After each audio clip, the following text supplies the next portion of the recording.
नमस्कार, आप देख रहे हैं इंडिया वॉइस। मैं हूं आपके साथ अमन त्रिपाठी। खबरों के सिलसिले में वक्त है एक बड़ी खबर का। पूर्व मुख्यमंत्री अखिलेश यादव का आज मऊ दौरा रहने वाला है। इस वक्त की ये बड़ी खबर आपको बता दें, पूर्व मुख्यमंत्री अखिलेश यादव का आज मऊ दौरा रहने वाला है। घोसी उपचुनाव में चुनाव प्रचार करते हुए अखिलेश यादव नजर आएंगे। वहीं समाजवादी पार्टी के प्रत्याशी के समर्थन में अखिलेश यादव की जनसभा आयोजित होनी है। आज बापू इंटर कॉलेज मैदान में अखिलेश यादव पहुंचने वाले हैं। वहीं सपा प्रत्याशी सुधाकर सिंह के लिए जनसभा करने वाले हैं अखिलेश यादव। इस वक्त की ये बड़ी खबर आपको बता दें, आज बापू इंटर कॉलेज मैदान में अखिलेश यादव पहुंचने वाले हैं। सपा प्रत्याशी सुधाकर सिंह के लिए जन समर्थन जुटाने को ये जनसभा आयोजित की जाएगी। सपा प्रत्याशी के समर्थन में अखिलेश की जनसभा आज बापू इंटर कॉलेज में आयोजित की जाएगी। वहीं घोसी विधानसभा में चुनाव प्रचार करते हुए अखिलेश यादव नजर आएंगे। पूर्व मुख्यमंत्री अखिलेश यादव का आज मऊ दौरा रहने वाला है। घोसी उपचुनाव में समाजवादी पार्टी के प्रत्याशी सुधाकर सिंह को लेकर जन समर्थन जुटाते हुए अखिलेश यादव नजर आएंगे। सपा प्रत्याशी के समर्थन में अखिलेश की यह जनसभा आयोजित होनी है। आज बापू इंटर कॉलेज मैदान में अखिलेश यादव पहुंचेंगे। वहीं सपा प्रत्याशी सुधाकर सिंह के लिए जनसभा करते हुए नजर आएंगे। घोसी उपचुनाव समाजवादी पार्टी के प्रत्याशी के लिए, साथ ही इंडिया गठबंधन के लिए एक बड़ा टेस्ट होने वाला है। सपा प्रत्याशी के समर्थन में अखिलेश की आज जनसभा आयोजित होनी है। वहीं आपको बता दें, बीजेपी के कैंडिडेट दारा सिंह चौहान के लिए योगी आदित्यनाथ रैली करते हुए नजर आएंगे। घोसी विधानसभा में चुनाव प्रचार करते हुए अखिलेश यादव नजर आएंगे। सपा प्रत्याशी सुधाकर सिंह के लिए जनसभा करते हुए अखिलेश यादव नजर आने वाले हैं। आज बापू इंटर कॉलेज मैदान में अखिलेश यादव पहुंचेंगे। सपा प्रत्याशी के समर्थन में अखिलेश की जनसभा आयोजित होनी है। वहीं घोसी विधानसभा में चुनाव प्रचार करते हुए अखिलेश यादव नजर आएंगे। समाजवादी पार्टी और बीजेपी के बीच ही ये मुकाबला रहने वाला है। वहीं बीजेपी से दारा सिंह चौहान के लिए योगी आदित्यनाथ चुनावी रैली करते हुए नजर आएंगे।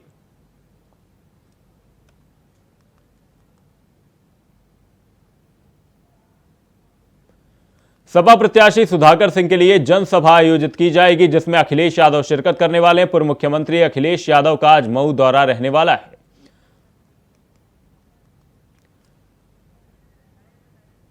इसी खबर पर हमारे संवाददाता हमारे साथ प्रदीप जुड़े हुए हैं। प्रदीप, मैं आपसे जानना चाहूंगा, ये जो समाजवादी पार्टी के प्रत्याशी सुधाकर सिंह चुनावी मैदान में है, इसे लेकर अखिलेश यादव आज जनसभा संबोधित करने वाले हैं। कितनी जरूरी है समाजवादी पार्टी के लिए सीट, क्योंकि उनके लिए यह साख का सवाल है?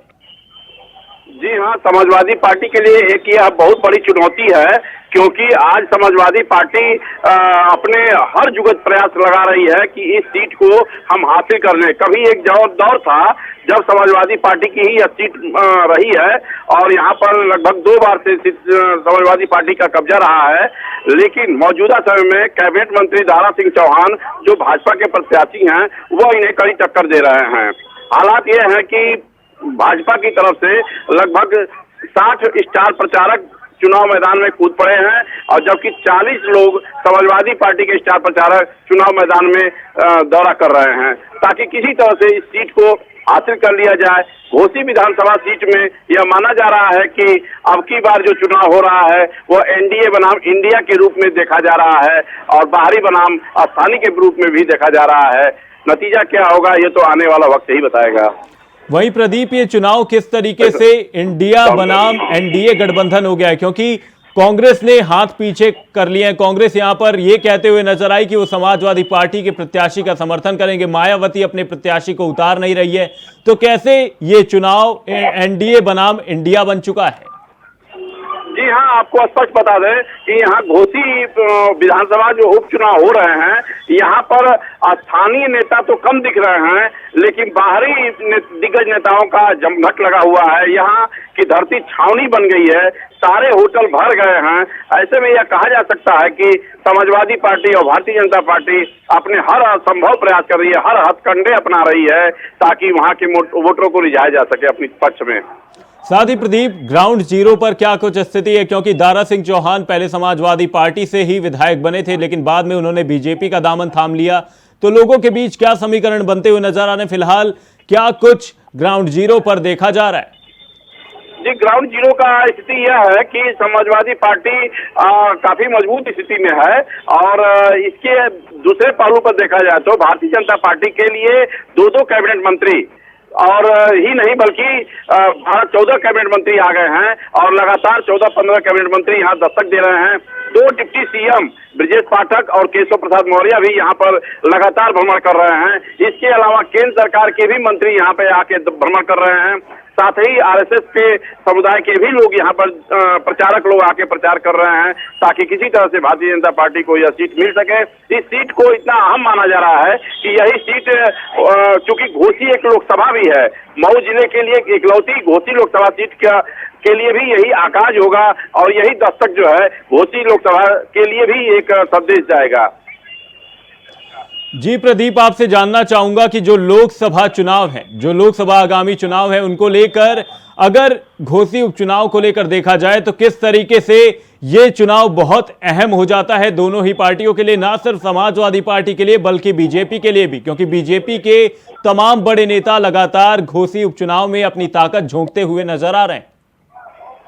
चूंकि हाल ही में अभी पिछले समय में देखा जाए तो यहाँ घोसी से लोकसभा सांसद हरिनारायण राजभर रहे हैं और ऐसे में भारतीय जनता पार्टी एक बार फिर प्रयास कर रही है कि किसी तरह से बसपा के खाते में यह बहुजन समाज पार्टी के खाते में अतुल कुमार राय यहाँ के सांसद हैं और उन्हें हराकर भारतीय जनता पार्टी चाहती है कि इस सीट पर काबिज हो जाएं और इसीलिए वह कड़ी मशक्कत कर रही है ताकि लोकसभा चुनाव के दौरान ऐसी कोई दिक्कत न आवे, मतदाताओं को यह स्पष्ट रूप से हो जाए कि भारतीय जनता पार्टी ही एकमात्र पार्टी है जिनको जो है आपको वोट देना है और यही वोट जो है वोटर जो है संदेश के रूप में शामिल होंगे।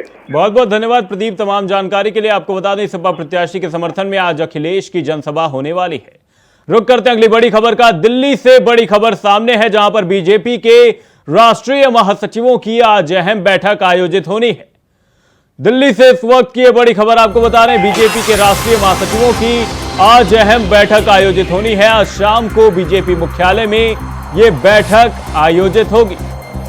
बीजेपी अध्यक्ष जेपी नड्डा की अध्यक्षता में यह बैठक आयोजित की जानी है। वहीं आगामी विधानसभा चुनावों को लेकर इस दौरान मंथन किया जाना है, क्योंकि विधानसभा चुनावों के साथ ही लोकसभा चुनावों की भी सुगबुगाहट साफ देखी जा रही है। वहीं लोकसभा चुनावों की तैयारियों को लेकर भी मंथन किया जाना है।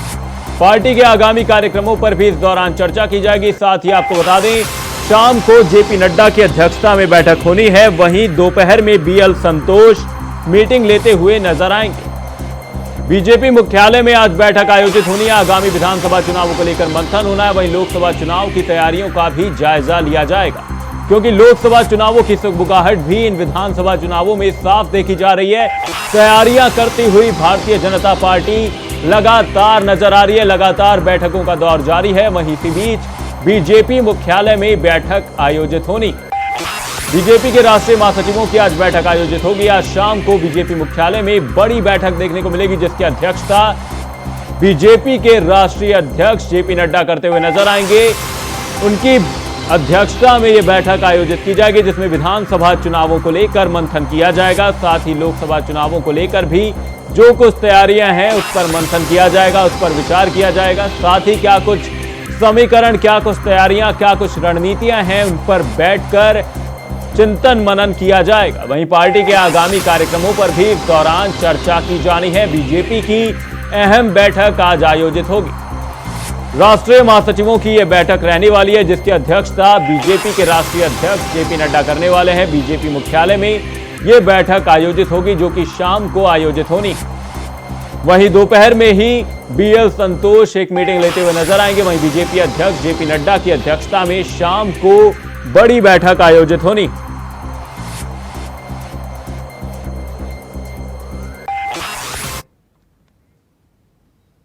रुक करते हैं अगली खबर का। मुख्यमंत्री योगी आदित्यनाथ का झांसी दौरा रहने वाला है। आज झांसी के दौरे पर रहने वाले उत्तर प्रदेश के मुख्यमंत्री योगी आदित्यनाथ। उनका झांसी का दौरा आज प्रस्तावित है। आज दोपहर 2:10 पर रानी लक्ष्मीबाई पार्क पहुंचने वाले हैं सीएम योगी आदित्यनाथ। वहीं मेजर ध्यानचंद स्टेडियम में मुख्यमंत्री योगी आदित्यनाथ अंतर्राष्ट्रीय हॉकी खिलाड़ियों को सम्मानित करते हुए नजर आएंगे। वहीं नवनिर्मित पुस्तकालय का भी उद्घाटन सीएम योगी द्वारा किया जाएगा। साथ ही मेजर ध्यानचंद की प्रतिमा का अनावरण भी सीएम योगी करते हुए नजर आएंगे। वहीं राष्ट्रीय हॉकी खिलाड़ियों को सम्मानित करते हुए सीएम योगी नजर आएंगे। मेजर ध्यानचंद की प्रतिमा का अनावरण भी इस दौरान किया जाएगा। वहीं हॉकी संग्रहालय का लोकार्पण सीएम योगी द्वारा किया जाना है। वहीं खेल दिवस के मौके पर सीएम योगी खिलाड़ियों को सम्मानित करते हुए नजर आएंगे। आज झांसी दौरे पर रहने वाले उत्तर प्रदेश के मुख्यमंत्री योगी आदित्यनाथ। इस दौरान उनके कई कार्यक्रम प्रस्तावित हैं। मेजर ध्यानचंद स्टेडियम में मुख्यमंत्री योगी आदित्यनाथ पहुंचने वाले हैं, जहां पर मेजर ध्यानचंद की प्रतिमा का अनावरण करेंगे। झांसी से इसी खबर पर हमारे संवाददाता अतुल वर्मा हमारे साथ जुड़े हुए हैं। अतुल, मैं आपसे जानना चाहूंगा, सीएम योगी का ये जो दौरा रहने वाला है, क्या कुछ उनके कार्यक्रम आज के लिए प्रस्तावित हैं?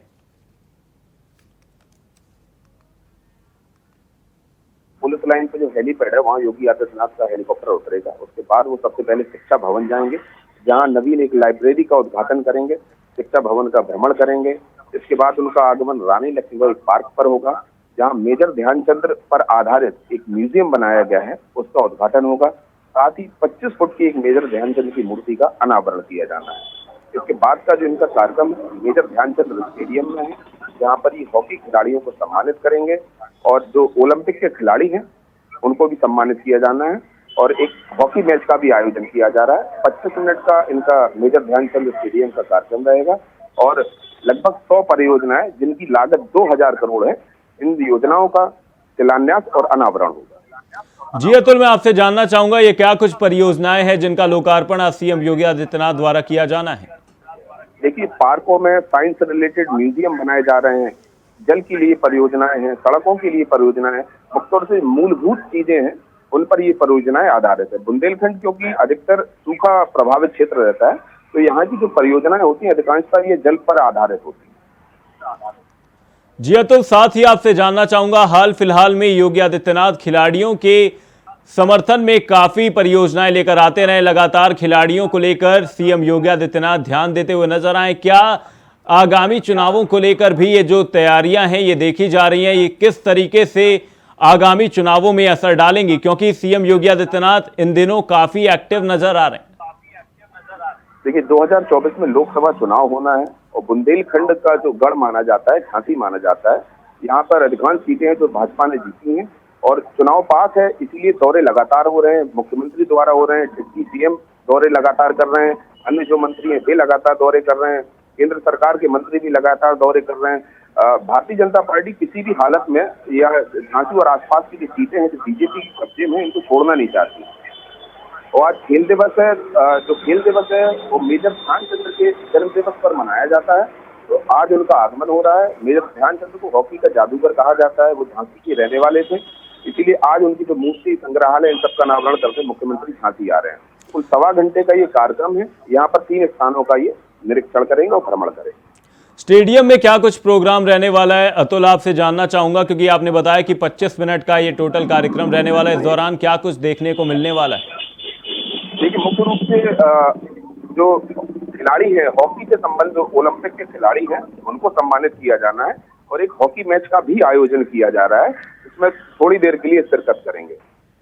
बहुत बहुत धन्यवाद अतुल तमाम जानकारी के लिए। अंतर्राष्ट्रीय हॉकी खिलाड़ियों को सीएम योगी आदित्यनाथ आज सम्मानित करने वाले हैं। सीएम योगी आदित्यनाथ का आज झांसी दौरा प्रस्तावित है। सीएम योगी आज मेजर ध्यानचंद स्टेडियम पहुंचने वाले हैं, जहां पर वो खिलाड़ियों को सम्मानित करते हुए नजर आएंगे।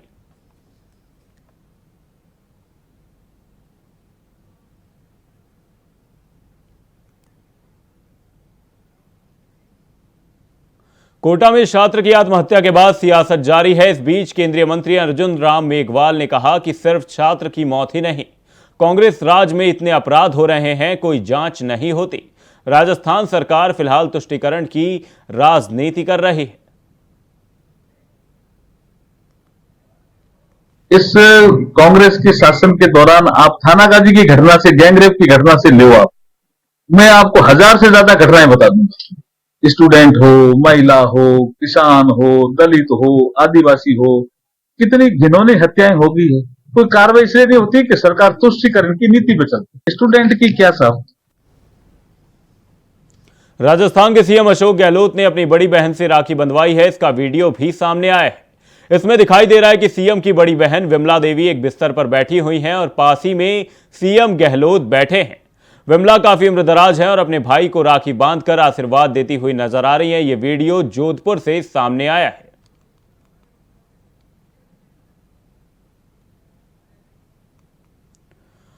आपको बता दें, सीएम की बड़ी बहन विमला देवी इस तस्वीर में नजर आ रही, जो कि एक बिस्तर पर बैठी हुई हैं और पास में सीएम अशोक गहलोत बैठे हुए नजर आ रहे हैं। बता दें, विमला काफी उम्रदराज हैं और अपने भाई को राखी बांधकर आशीर्वाद देती हुई नजर आ रही हैं। यह वीडियो जोधपुर से सामने आया है। राजस्थान के सीएम अशोक गहलोत ने अपनी बड़ी बहन से राखी बंधवाई है। इसका वीडियो सामने आया है। इसमें दिखाई दे रहा है कि सीएम की एक बड़ी बहन विमला देवी एक बिस्तर पर बैठी हुई हैं और पास ही में सीएम गहलोत भी बैठे हैं। विमला काफी उम्रदराज है और अपने भाई को राखी बांधकर आशीर्वाद देती हुई नजर आ रही है, जो वीडियो जोधपुर से सामने आया है।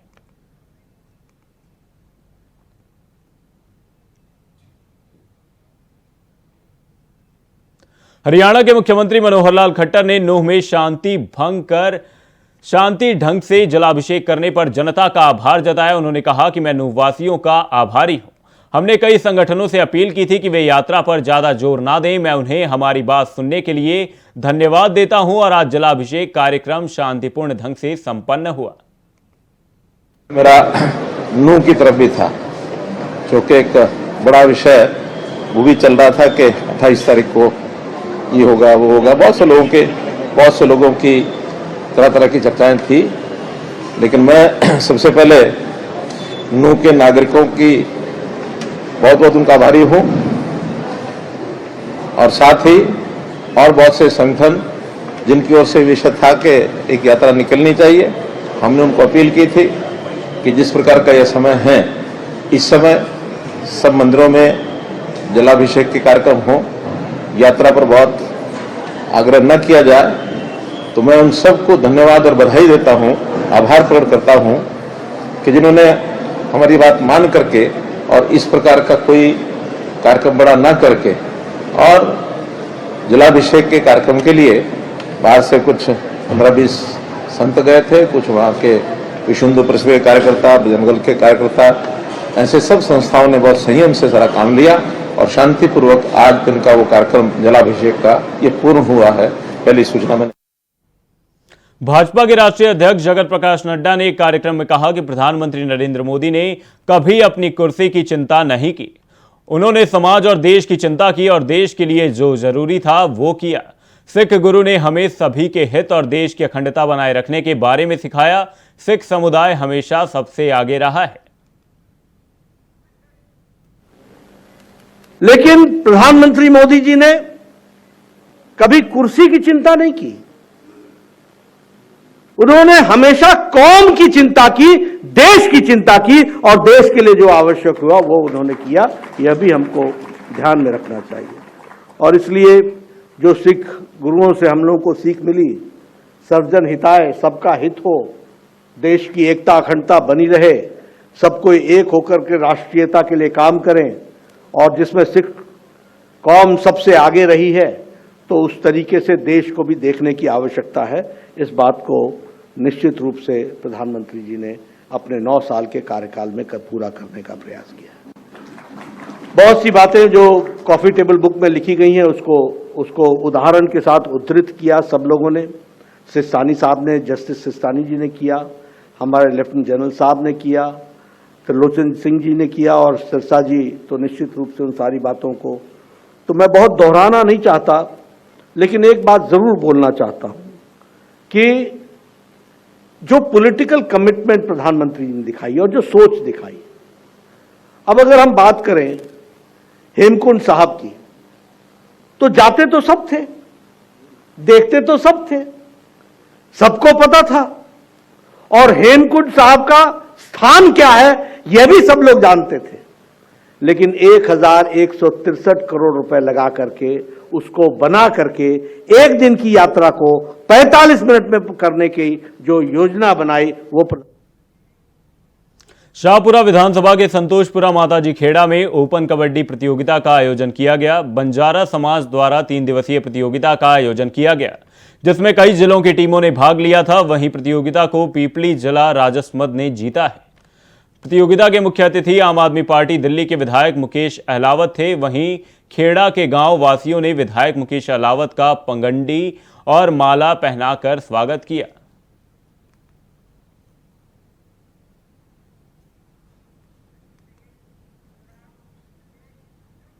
खबर चित्तौड़गढ़ से है, जहां भारतीय जनता पार्टी के शीर्ष नेतृत्व के निर्देश पर विधानसभा और लोकसभा चुनाव की तैयारी शुरू कर दी गई है। इसी को लेकर पार्टी की ओर से प्रदेश स्तर पर मतदाताओं को पार्टी से जोड़ने के लिए 29 अगस्त को प्रदेश व्यापी नव मतदाता संगम अभियान की शुरुआत की जाएगी। इस दौरान कार्यक्रम में भाजपा प्रदेश अध्यक्ष सीपी जोशी उपस्थित रहे। साथ ही सुप्रसिद्ध बॉलीवुड गायक कैलाश खेर इंदिरा गांधी स्टेडियम में अपनी प्रस्तुति देंगे, जिसकी तैयारी को जांचने के लिए भाजपा प्रदेश अध्यक्ष सीपी जोशी सोमवार को चित्तौड़गढ़ पहुंचे, जहां पर उन्होंने कार्यक्रम स्थल इंदिरा गांधी स्टेडियम में पदाधिकारी के साथ तैयारी का जायजा लिया।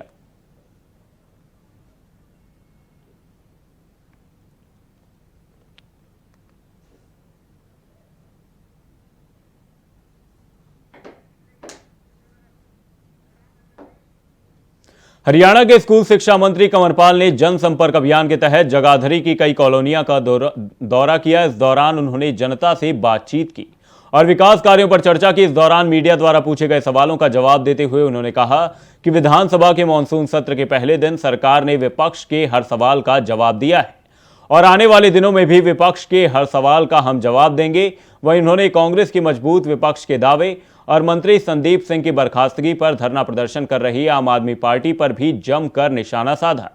उन्होंने कहा, आम आदमी पार्टी केवल इस मुद्दे पर राजनीति कर रही है, जबकि इस मामले में जांच की जा रही है और जांच में जो भी सामने आएगा उसके अनुसार कार्रवाई की जाएगी।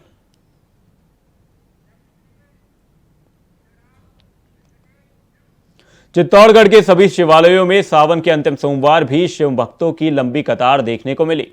सभी शिवालयों, खासकर नीलकंठ महादेव, हजारेश्वर महादेव मंदिर, खरडेश्वर महादेव मंदिर, ऋण मुक्तेश्वर महादेव मंदिर सहित कई अन्य शिवालयों में शिव भक्तों ने विशेष पूजा अर्चना की, जिसमें शिव भक्तों ने दूध, जल, घी, शहद और केसर से पूजा अर्चना की।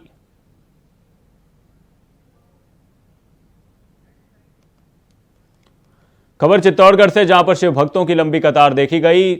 आपको बता दें, शिवालयों में विशेष पूजा अर्चना देखी गई। साथ ही अंतिम सोमवार को यह भारी भीड़ देखी गई। शिव भक्तों ने दूध, जल, घी, शहद और केसर से पूजन अर्चन किया। साथ ही नीलकंठ महादेव मंदिर, हजारेश्वर महादेव मंदिर, खरडेश्वर महादेव मंदिर और ऋण मुक्तेश्वर महादेव मंदिर सहित कई शिवालयों में शिव भक्तों ने विशेष पूजा अर्चना की।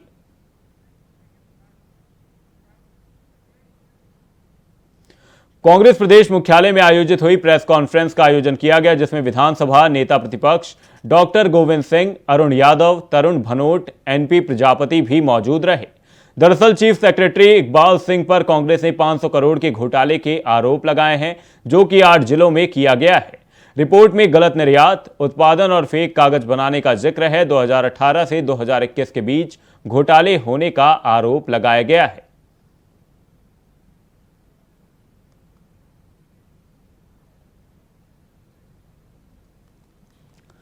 खबर भोपाल से, जहां पर 500 करोड़ के घोटाले का आरोप लगा है। प्रेस कॉन्फ्रेंस का आयोजन किया गया। वहीं नेता प्रतिपक्ष के सदस्य इस दौरान मौजूद रहे। आपको बता दें, 2018 से 2021 के बीच घोटाले होने का आरोप लगाया गया है। वहीं रिपोर्ट में गलत निर्यात, उत्पादन और साथ ही 8 जिलों में घोटालों के ये आरोप लगाए गए हैं।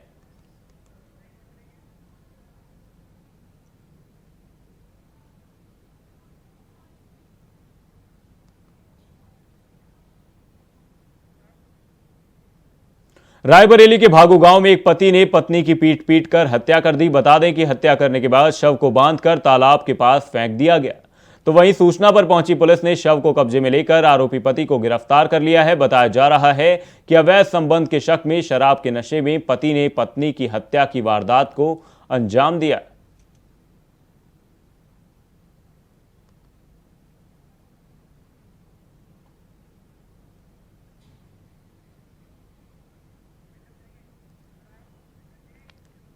फिलहाल के लिए इस बुलेटिन में सिर्फ इतना ही। कहीं जाएगा नहीं। इंडिया वॉइस पर खबरों का सिलसिला रहेगा जारी। तब तक के लिए नमस्कार।